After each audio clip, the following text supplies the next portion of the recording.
मैं हूँ बुद्धि मलिन अति, श्रद्धा भक्ति विहीन, करूँ विनय कछु आपकी, हो सब ही विधि दीन। जय सिया राम बोलो। कैंची धाम अद्भुत संत बाबा नीम करोली जी का पावन धाम, और जो भी बाबा जी के महिमा से परिचित है उसके हृदय में यह आकांक्षा होती है कि एक बार वो कैंची धाम का दर्शन जरूर करें। लेकिन ये भी उतना ही सत्य है कि जिसे जब बाबा जी बुलाते हैं वो तभी वहाँ पहुँच पाता है। काफ़ी महीनों से हमारे हृदय में भी इस तरह का विचार था कि बाबा जी के इस पावन धाम का दर्शन किया जाए। कई महीनों के बाद यह आखिर शुभ अवसर प्राप्त हुआ और हम पहुंच गए कैंची धाम। हम उत्तर प्रदेश के गाजियाबाद से कैंची धाम के लिए निकले थे और लगभग 300 किलोमीटर की दूरी हमने 8 घंटे में पूरी की। जिस वक्त हम कैंची धाम पहुंचे उस वक्त रात्रि ने अपना पहरा डाल दिया था, लेकिन फिर भी बाबा जी का ये मंदिर, ये आश्रम दूर से ही लुभा रहा था। जय सिया राम। इस वक्त हम लोग जा रहे हैं बाबा नीम करोली के दर्शन के लिए कैंची धाम, और मेरा तो पहली बार जाना हो रहा है। बाबा जी के बारे में वैसे ही बताया जाता है, जहाँ भी बाबा जी के प्रसिद्ध मंदिर हैं, जहाँ भी आश्रम है, वहाँ बताया जाता है कि जब तक बाबा की इच्छा नहीं होती, बाबा की कृपा नहीं होती, तब तक कोई पहुँचता नहीं। तो इस वक्त हम गाजियाबाद से निकले हैं और लगभग यहाँ से 300 किलोमीटर दूर है बाबा जी का आश्रम, यहाँ से कैंची धाम। लगभग हम लोग 2-2:30 बजे पहुँच जाएंगे। तो इस वक्त अन्य लोग भी हमारे साथ जा रहे हैं, मेरी दोनों बेटियां भी, सुहानी और सिद्धि, और साथ में माता जी भी जा रही हैं। माता जी जो कि हमारी वाइफ मंजरी भारद्वाज की माता जी हैं, और मंजरी भारद्वाज भी बैठी हुई हैं, जिनके भजन आप सुनते हैं हनुमान भक्ति में भी और मंजरी भारद्वाज चैनल के माध्यम से भी। किसी भी यात्रा पर निकलने के पहले बहुत सारी तैयारियां करनी होती हैं। पहले तो इरादा था कि हम सुबह 7 बजे कैंची धाम के लिए निकलेंगे, लेकिन फिर भी थोड़ा विलंब हो गया और गाजियाबाद से लगभग 9 बजे हम लोग कैंची धाम के लिए रवाना हुए। 300 किलोमीटर की यात्रा, ऐसा लगा था कि हम 6 से 7 घंटे में पूरी कर लेंगे, लेकिन वहाँ पहुँचते पहुँचते हमें 8 घंटे से ज़्यादा का वक्त लगा। मैं पटना से आई हूँ और कैंची धाम जाने के लिए गाड़ी में बैठी हूँ, जा रही हूँ नीम करोली बाबा से दर्शन कर। वृंदावन वाले आश्रम में आप गई हैं कि नहीं? मैं वृंदावन गई हैं वहाँ जो बाबा जी का आश्रम है? हाँ, मैं वृंदावन में हाँ, बाबा जी के नीम करोली बाबा के आश्रम में गई हूँ। अच्छा। और वहाँ प्रसाद भी पाई हूँ बैठ के, मुझको बहुत अच्छा लगा। हाँ, और फिर बाबा मुझको कैंची धाम ले जा रहे हैं। अच्छा। आप तो डॉक्टर हनुमान भी गई हैं? हाँ, मैं डॉक्टर चंद्रौआ सरकार, चंद्रौआ सरकार। हाँ, मैं गई हूँ।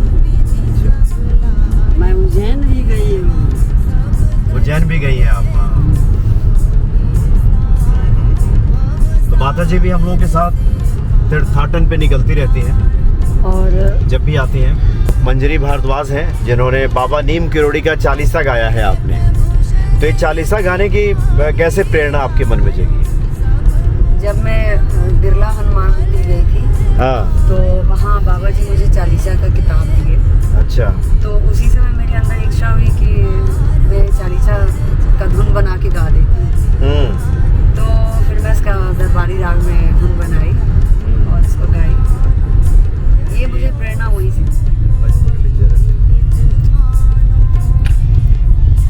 सुहानी भी गई थी जब वृंदावन में बाबा नीम करोली जी के आश्रम में, तो इसने वहाँ पे पूरे आश्रम का दृश्य, वहाँ की महिमा बताई थी और उसको भी काफ़ी लोगों ने देखा, लगभग 2 लाख लोगों ने देखा है ना सुहानी।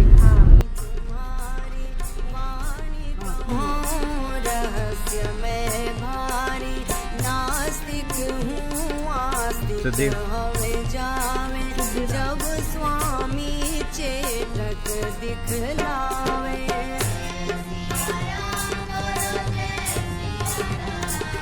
सब ही धर्मनी की अनुयायी तुम्हें मनावे, शीश झुकाई नहीं को स्वादाई।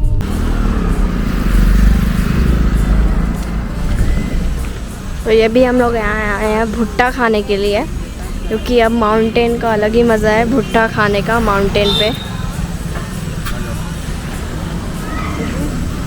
तो यहाँ बड़ी अच्छे तरीके से भुट्टा पका रहे हैं ये लोग।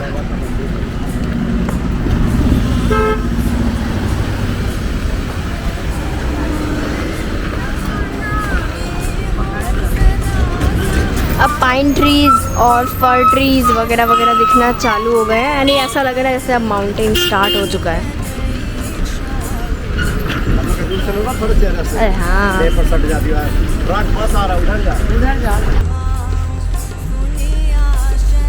काठ गोदाम के पहले एक मंदिर हमें दिखाई पड़ा और एक महात्मा जी से हमने वहाँ हनुमान जी की महिमा जानी। बड़ा ही अद्भुत और शांतिमय वातावरण में ये मंदिर नजर आया और हम दर्शन से अपने आप को रोक ना सके और पहुंच गए इस मंदिर में हनुमान जी का दर्शन करने। मुख्य द्वार से प्रवेश करते ही हनुमान जी का विग्रह है और फिर हनुमान जी का दर्शन करके फिर हम राम लक्ष्मण को पुत्र नहीं, राम लक्ष्मण जी हैं, जहाँ से पहाड़ों की शुरुआत हो जाती है। एक हनुमान जी का बड़ा ही चमत्कृत मंदिर मुझे दिखाई पड़ा। दर्शन के लिए हम रुक गए और एक बाबा जी से मुलाकात हुई। स्वागत है आपको बाबा जी, जय सिया राम। जय क्या शुभ नाम है बाबा जी? तब प्रसाद कछु दुर्लभ नाही, त्राहि त्राहि में शरण तिहारी, हरहु लोग इस वक्त हल्द्वानी के आगे काठ गोदाम पहुंच चुके हैं। पापड़ दिख रहा है। काठ गोदाम पहुंच चुके हैं और यहाँ से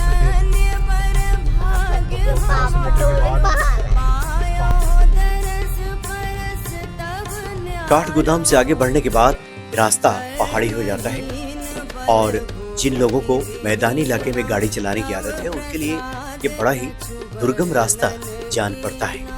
अन्य गाड़ियों की अपेक्षा जो हमारी रफ्तार है वो काफ़ी कम थी, क्योंकि हमारे लिए ये पहला अनुभव था पहाड़ी रास्तों में गाड़ी ड्राइव करना। कुछ तो ऐसे तीखे मोड़ हैं जहाँ पे आप अगर संभाल के न चलें तो बड़ी मुश्किल स्थिति आ सकती है, लेकिन जो लोग यहाँ के नियमित गाड़ी ड्राइव करने वाले लोग हैं वो फर्राटे से गाड़ियाँ चलाते हैं। फिर हम पहुँच गए भीमताल। ये भीमताल का नज़ारा है और बड़ा अद्भुत नज़ारा भीमताल का है। कुछ देर के लिए हम लोग भीमताल में ठहरे। तो इस वक्त हम लोग आ चुके हैं भीमताल के पास और यहाँ से कैंची धाम की दूरी मुश्किल से 10-12 किलोमीटर है। फिर वहाँ हम लोग पहुँचेंगे। देखिए कितना खूबसूरत सब यहाँ पे व्यू दिखाई देता है।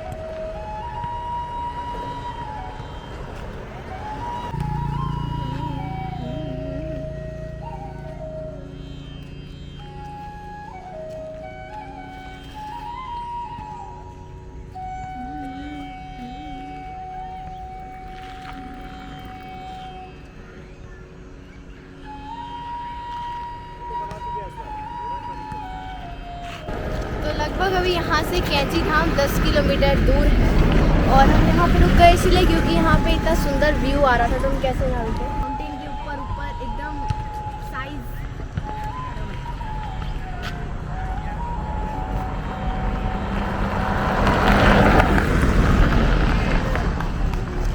मौसम भी यहाँ काफ़ी अच्छा है, यहाँ पे ठंड के कपड़े जरूरी हैं, ठंडी है थोड़ी सी। वैसे हम लोग अपनी मंदिर तक तो बाहर नहीं जाएंगे, यही मज़ा आ रहा है। मन कर रहा है यहीं डेरा डाल दें।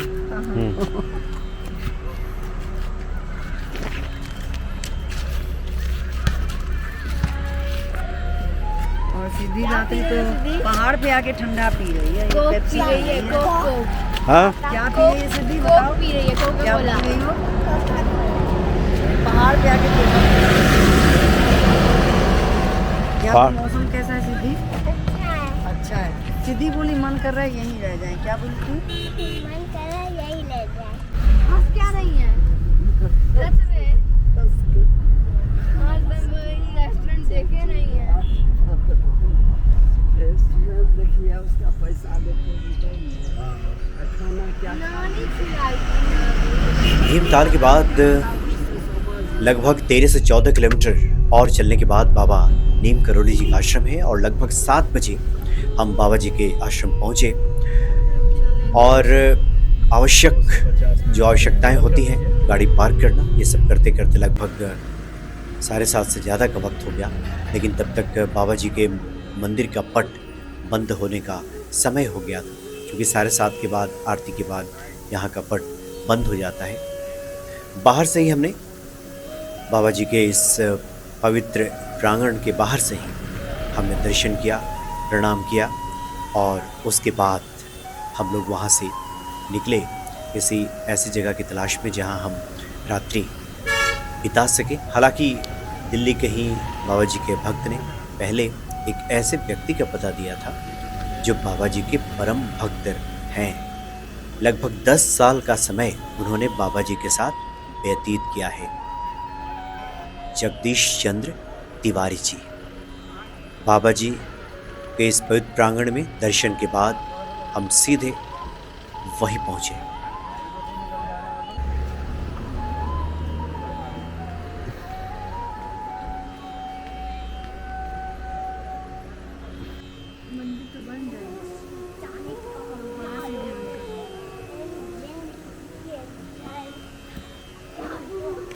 एक बार मेरा बना लेना।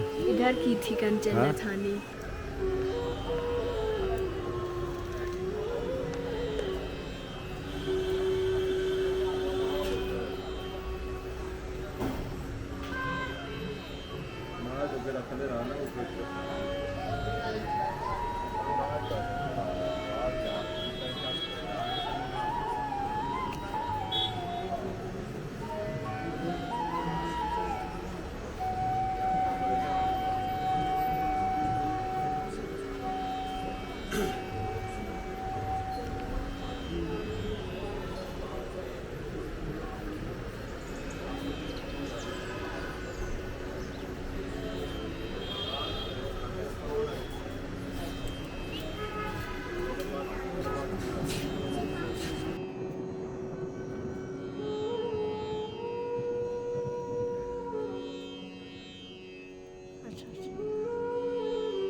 जिस वक्त हम तिवारी जी के घर पे पहुंचे, वहीं पे व्यवस्था थी हमारे ठहरने की। अधिकांश जो वहाँ के घरें हैं और वहाँ एक काफ़ी बड़ा कमरा और अद्भुत शांति। ये पूरा पर्वतीय इलाका है, अद्भुत शांति यहाँ देखने को मिली।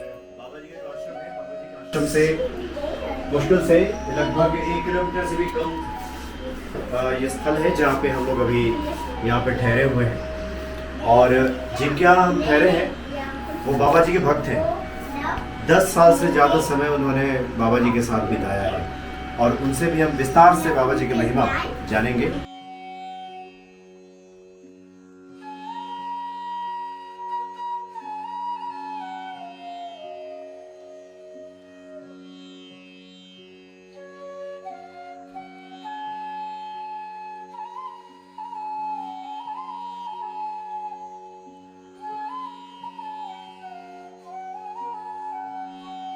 सुबह लगभग 6 बजे हमारी नींद खुली। उसके बाद बाहर का नज़ारा अद्भुत था और बगल में ही आड़ू के कुछ पेड़ दिखाई दिए और हम लोग खुद को रोक ना सके और उन नज़ारों को देखने के लिए निकल पड़े। वहाँ कुछ इंटरव्यू वगैरह करने के बाद बाबा जी के मंदिर में हम दर्शन को पहुँचे और सबसे पहले नज़र पड़ी ऐसे लोगों पे जो हनुमान चालीसा का गायन कर रहे थे। कुछ देर खड़े होकर हम इनका हनुमान चालीसा भी सुनते रहे।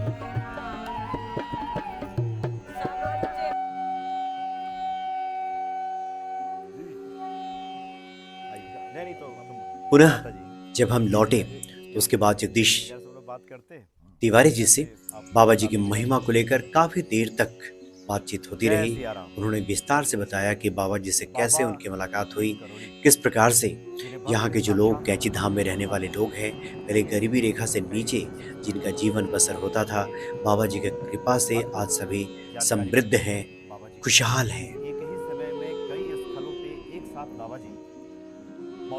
मौजूद रहते थे। बाबा जी की महिमा आप लोगों ने सुनी है।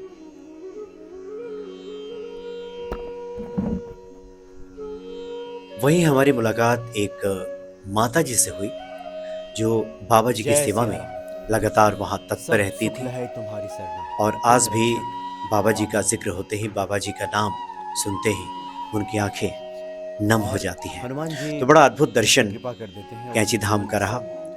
बाबा जी के आश्रमों का हमने दर्शन किया और वहाँ पे जो एक परम संत हैं आदरणीय विनोद चंद्र जोशी जी, उनसे ही बातचीत हुई और उसके बाद फिर हम लोग निकल पड़े नैनीताल के लिए।